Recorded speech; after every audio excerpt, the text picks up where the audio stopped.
Imagine, on est tous les deux ensemble dans la rue et je te montre quelqu'un, une personne dans la rue, peu importe. Et je te dis, ok, tu vas aller parler à cette personne et tu vas me ramener son nom, sa profession et son numéro de téléphone. Peut-être que tu vas te dire, ok, j'y vais et que tu vas y aller directement et que tu vas lui demander directement ces informations-là. Salut, comment tu t'appelles? Est-ce que tu peux me donner ton nom et ton numéro de téléphone? Et dans ce cas-là, la personne, évidemment, elle va te dire non. La solution pour arriver à faire ça, c'est pas quelque chose d'extrêmement compliqué, même si on pourrait penser que c'est un petit peu difficile. C'est pas si compliqué que ça d'aller voir quelqu'un dans la rue et de revenir avec ces informations. Tout ce qu'il faut, c'est simplement y aller, commencer une interaction, mettre une bonne énergie, mettre une bonne vibe dans la conversation et ces informations-là, tu peux les avoir très facilement. Mais que faire quand même si tu sais que tu peux les avoir, même si tu sais qu'en allant parler à la personne et en ayant 10 minutes de conversation avec cette personne-là, tu peux avoir ces informations-là, qu'est-ce que tu peux faire quand tu as peur viscéralement d'aller parler aux autres personnes? Quand le fait de t'imaginer en train de parler à quelqu'un que tu ne connais pas te fait réellement peur. Et le problème, au-delà de ça, au-delà de cet exemple qui est un petit peu fantaisiste, mais quoique, c'est surtout que quand tu as peur d'aller vers les autres, quand tu as peur d'aller trouver quelqu'un que tu ne connais pas, à qui tu n'as jamais parlé, tu as plein d'opportunités dans ta vie qui vont littéralement se fermer. Tu vas passer dans ta vie à côté de plein d'opportunités. Tu vas passer, je sais pas moi par exemple, tu vas dans une galerie d'art et l'artiste, tu voudrais vraiment aller lui parler, tu vas passer à côté de cette opportunité. Tu vois quelqu'un qui te plaît dans la rue ou ailleurs et tu voudrais aller lui parler pour tout simplement lui demander son numéro et peut-être revoir cette personne-là, tu vas passer à côté. Tu vas être à un événement et tu voudrais aller parler à un groupe de personnes, peut-être à un groupe d'entrepreneurs, tu vas passer à côté. C'est un problème qui est là, qui est au quotidien, qui va te pourrir la vie. Et ce que je voudrais dans cette vidéo, c'est qu'on se concentre sur le fait d'éliminer ce problème de ta vie. Imagine ta vie si tu avais plus ce problème-là, si je te disais ok tu vas parler à cette personne-là et tu vas parler à cette personne-là parce que tu ressens plus véritablement de pression, comme quelque chose de tout à fait normal, tu te dis ok j'y vais, je vais aller lui parler, je vais aller juste parler finalement à un autre être humain, je vais aller lui parler, je vais lui dire bonjour et puis on va voir ce que ça va donner, sans pression, qu'est-ce que ça changerait dans ta vie? Alors on va voir ça dans cette vidéo. Juste avant, je voudrais te rappeler qu'il te reste plus très longtemps si tu veux accéder à l'offre que j'ai faite cette semaine, le programme La Collection. Donc la collection pour vivre une vie sociale épanouie, c'est une sélection de mes meilleures formations. Donc tu vas retrouver 5 formations. Ces formations elles sont normalement à 199 € au prix catalogue et tu vas pouvoir y accéder avec plusieurs centaines d'euros de réduction. Donc si tu veux passer au niveau supérieur en termes de vie sociale, c'est le programme qu'il te faut. C'est le premier lien dans la description. Le plus simple, tu cliques, tu regardes le programme, tu vois si ça t'intéresse. Le premier point pour aller au-delà de sa peur d'aller parler aux autres, c'est d'avoir un pourquoi fort. C'est de savoir vraiment pourquoi tu veux le faire. C'est-à-dire que si aujourd'hui tu es dans cette situation où quand tu vas voir quelqu'un, tu as peur d'y aller, tu n'oses pas aller voir de nouvelles personnes, si tu n'as pas un pourquoi fort, mais vraiment un pourquoi fort, tu ne vas pas le faire. Je te dis d'entrée, tu ne vas pas le faire parce que c'est une peur qui peut tellement être dans tes tripes en fait que voilà, la peur va être trop importante. Donc il faut avoir un pourquoi qui va te permettre de dire ok ça je le veux, j'en peux plus d'être bloqué par ça, donc je vais le faire. Moi je te donne mon exemple personnel, pourquoi j'ai fait ça? Parce que j'avais vraiment peur, c'était dans mes tripes viscéralement, j'avais peur de ça, j'avais peur d'aller parler aux autres. Pourquoi j'ai été le faire? Pourquoi j'ai réussi à débloquer ça? Pourquoi j'étais au-delà de ça? Parce que j'en avais marre d'être célibataire, je voulais trouver une copine et donc je me suis dit ok à un moment donné quand après des années, je me suis dit c'est pas possible quoi, c'est pas possible. Je vais finir à 40 ans, à 50 ans, j'aurais jamais eu de copine de ma vie, donc c'est pas possible. Il faut que je le fasse. Et ce pourquoi suffisamment fort m'a permis de me transcender et m'a permis de le faire. Le deuxième point, c'est d'avoir une action précise à faire et une méthode pour cette action. C'est-à-dire que si par exemple, on va reprendre l'exemple de la copine, du fait d'avoir un copain ou d'avoir une copine, peu importe, mais voilà, je vais prendre l'exemple d'avoir une copine, ok, de trouver quelqu'un, de trouver une relation de couple, tu vas dire, ok, moi ce que je veux faire, l'action précise que je veux faire, c'est d'aller voir une fille dans la rue et de prendre son numéro de téléphone. Voilà, c'est l'action précise à faire.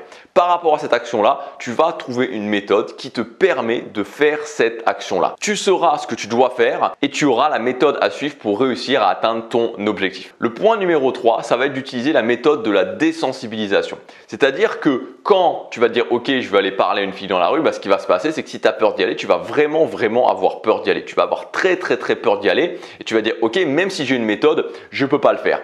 Donc, ce qui va se passer à ce moment-là, c'est qu'il va falloir que tu fasses étape par étape chaque partie de la méthode pour pouvoir petit à petit te désensibiliser. C'est-à-dire qu'au départ, rien que le fait d'aller trouver cette personne-là, d'aller trouver cette fille-là dans la rue et de lui dire bonjour, ça va être déjà une épreuve pour toi, ça va déjà être compliqué. Donc tu vas juste faire ça, même si ça te paraît ridicule, même si la personne en face va se dire bon c'est un petit peu bizarre, et effectivement ça va être un petit peu bizarre, moi je suis passé par là, mais tu vas juste faire ça. Tu vas le faire jusqu'à ce que tu te sentes un petit peu plus à l'aise sur le fait de faire ça. C'est-à-dire que non pas que tu te sentes 100% à l'aise, mais que ton niveau de peur, qui au départ était peut-être de 90% ou de 99%, tu vas le descendre peut-être à 50 ou 40%. Et en le faisant, en te concentrant uniquement sur cette action, petit à petit, tu vas voir qu'il ne se passe rien et tu vas te sentir plus à l'aise avec le fait de faire cette petite action. Ensuite, une fois que tu auras fait ça, tu vas passer à l'étape suivante de la désensibilisation. Et peut-être que tu vas poser une première question. Donc tu vas dire bonjour et tu vas poser une première question. Et tu vas le faire encore. Une fois que tu auras fait ça, tu vas passer à la troisième étape, au troisième barreau de la désensibilisation. Moi, j'aime bien appeler ça une échelle de désensibilisation. C'est-à-dire qu'en fait, on va monter petit à petit les barreaux jusqu'au fait d'avoir réussi à faire tout le processus. C'est-à-dire d'avoir dit bonjour, d'avoir posé une question, une deuxième question, d'avoir commencé à lier un petit peu la conversation, puis à continuer un petit peu plus à lier la conversation jusqu'à arriver à demander le numéro et d'avoir le numéro. Donc en fait, tu as une méthode et cette méthode, petit à petit, en la découpant en étapes, tu vas faire la première étape, tu vas peut-être faire la première étape 40 fois. Une fois que tu te sentiras plus à l'aise, tu vas passer à la deuxième étape que tu vas peut-être faire 40 fois. Une fois que tu te sentiras plus à l'aise, tu vas passer à la troisième étape que tu vas faire 40 fois. Donc ça va prendre du temps. C'est un processus qui va te prendre plusieurs semaines de faire ça. Alors après, ça dépend à quel rythme tu le fais. Sûr que si tu abordes une personne tous les 3 mois, bon, ça va te prendre des années. Mais si tu vas voir des gens régulièrement, ça va pas te prendre tant de temps que ça. Et petit à petit, tu vas te désensibiliser à ça et tu vas pouvoir faire toute la méthodologie en entier. Et enfin, le quatrième point, c'est qu'au moment où tu vas pouvoir faire toute la méthode en entier, tu vas le faire jusqu'à obtenir des résultats sur cette action précise que tu t'es fixée. En l'occurrence, pouvoir avoir un numéro de téléphone pour pouvoir avoir un rendez-vous et ensuite pouvoir sortir avec la personne.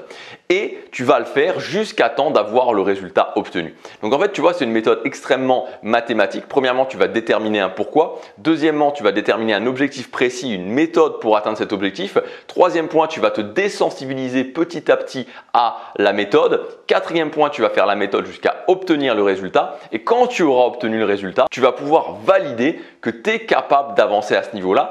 Et à ce moment-là, tu vas pouvoir ensuite petit à petit élargir tes objectifs et ensuite être capable d'aborder les gens dans différentes situations. Mais il faut vraiment partir de quelque chose de petit où tu vas pouvoir faire une méthode, la répéter encore jusqu'à ce temps que tu sois à l'aise, où tu vas pouvoir ensuite valider que tu aies des résultats sur cette chose-là précisément. Et une fois que tu auras validé que tu as des résultats, que tu auras pris confiance en toi, que tu auras plus pris confiance en toi, pas par l'opération divine, mais parce que tu auras eu des preuves, tu vas pouvoir élargir et ensuite te dire ok, je vais essayer d'aller tout simplement devenir de plus en plus à l'aise sur le fait de parler à des gens que je ne connais pas en général. Mais tu ne peux pas commencer par ça parce que si tu commences par ça, tu ne peux tout simplement pas y arriver. Voilà pour cette vidéo, j'espère qu'elle vous aura aidé. Vous avez vu, c'est quelque chose de très mathématique. Tu peux le faire de façon mathématique, tu définis ce que tu veux, tu définis pourquoi tu le veux, tu prends une méthode, tu le fais de façon, tu te désensibilises, tu le fais jusqu'à obtenir le résultat et ensuite tu peux élargir. Si vous voulez aller plus loin, si vous voulez passer au niveau supérieur dans votre vie sociale, avoir toutes ces méthodologies qu'on va pouvoir mettre en place ensemble suivant votre objectif, je vous dirai exactement quoi faire, comment le faire, parce que là je vous ai donné la méthode, mais évidemment ensuite il faut pouvoir jauger, notamment quand vous faites la désensibilisation pour pouvoir le faire de façon pas trop rapide mais pas trop lente non plus parce que sinon on risque de se perdre et finalement de ne jamais avancer.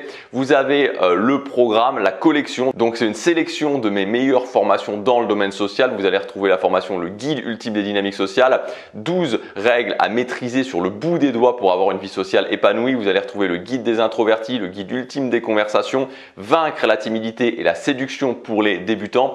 Vous avez tout le programme dans le premier lien dans la description. Il y a une offre spéciale actuellement pour les 2 prochains jours encore. Moi je vous dis à demain pour la prochaine vidéo ou à tout de suite dans le programme. Pour ceux qui investissent sur eux, chaque jour compte.